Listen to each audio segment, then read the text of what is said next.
Hello mga kabibig! Welcome back sa ating bagong YouTube channel. Ito ang pinakamaingay na YouTuber sa balat ng YouTube. Ako si Kabibig, maglebak-lebak na dyan with evidence. Naku po, eto na talaga ang tatalo kay Martin Romualdez.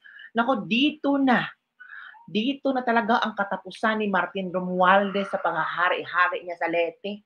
Meron ng kakalaban kay Martin Romualdez. Yes, mga kabibig, balitang-balita na ito ay kakalaban ni Martin Romualdez. Mga kabibig, dito na matatalo si Martin Romualdez sa Leyte. Grabe kabibig ha. I was so shocked. Sobrang tapang ng taong ito. Kasi sa mga ilang taon na, naghari-harian ang mga Romualdez sa Leyte, parang takot ang mga tao o takot ang ilang mga politiko na lalaban sa kanila or kalabanin ang mga Romualdez. Pero ngayon, for the first time, baka ito sa history, may isang tao na kakalaban kay Martin Romualdez. Siya ay si Opinion 8 publisher Ray Huna or Juna, file COC for congressional seats in 1st District of Leyte. He will actually contest House Speaker Martin Romualdez, mga kabibig. O, ito i-share ko sa inyo ha, para baka sabihin nyo, gawa-gawa lang ako ng issue. Ay, hindi talaga. Oy, ito pinost ni Crisette Laureta Chu. Yan po, mga kabibig. Nakita nyo naman, di ba? Yan po si Mr.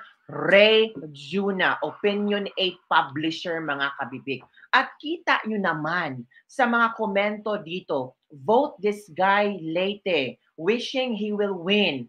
Leyte, panalunin nyo po itong si Mr. Ray. Save Philippines. Good luck po. May the Lord protect you from the hands of the ill-hearted people. God bless po. When, not if you win, the whole Philippines will rejoice. He is the answer. Time for change. Ito pa this is the chance to get rid of the first, alam nyo na kung sino, please Leyte, praying for miracle. Mga taga 1st District Tacloban, tingnan nyo ang sitwasyon nyo dyan. Dapat, pag ilis na in town mo o congressman para na ay progressive, so kailangan nyo ng palitan ang iyong congressman para merong progressive, Bisaya, ay pasensya na, may progreso ang Leyte. Sana po kayo ay manalo.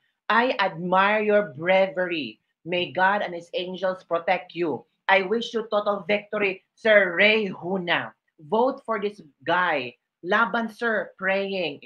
Kabibig, tingnan nyo, Siya ay may, ba, parang ang tapang niya, no? Kasi, baka may maraming politiko na gustong kakalaban kay Martin Romualdez pero natakot, di ba kabibig? So ito, parang walang takot talaga, di ba? Handang-handa na siyang lalaban kay Martin Romualdez. O, yun kabibig ha. Nakita nyo kung gaano katapang si Rehuna. Nako, baka sabi ng iba, baka lang, palabas lang yan, or baka nabayaran niya ni Martin Romualdez para sabihin talagang may halaban sa kanya. Pero I'm sure hindi naman. Kasi ang tapang niya di ba? Ang tapang niyang kalabanin ang mga Romualdez. Kasi marami nagsasabi, walang progresibo daw ang Leyte. Di ba? Kagabi, meron akong video kung saan ang public market ng Leyte, ang dumi-dumi. Merong isang vlogger na si Waray Laban ba yun? Laban Waray? Waray Laban? Pinakita niya kung gaano kadumi ang public market ng Leyte. So grabe talaga mga kabibig, di ba? So sana mga kabibig ay ito na ang hinihintay ng maraming netizen ng mga taga Leyte na ang tawag dito ay mabigyan ng pagkakataon na ibang politiko naman ang tawag dito ang mamumuno sa Leyte. Ito yung pinakita ni Waray Laban na situation sa public market sa Leyte. I-share ko lang sa inyo ha. Ito kita nyo naman, di ba? Kita nyo naman kung gaano kaganda ang Leyte. Public market ng Tacloban. Yan Yan mga idol Yan ang ganda ng public market. Tignan mo naman.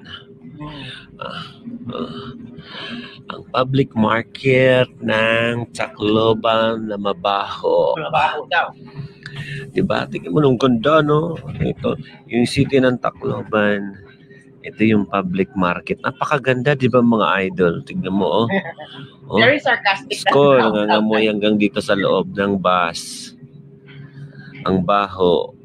So yun, kabibig ha, sana magising na ang mga taga-Tacloban at magbago na ang sitwasyon nila at kung bubutuhan nila si Rehuna or forever Martin Romualdez sila, hindi natin hawak ang mga utak ng mga tao. Diba?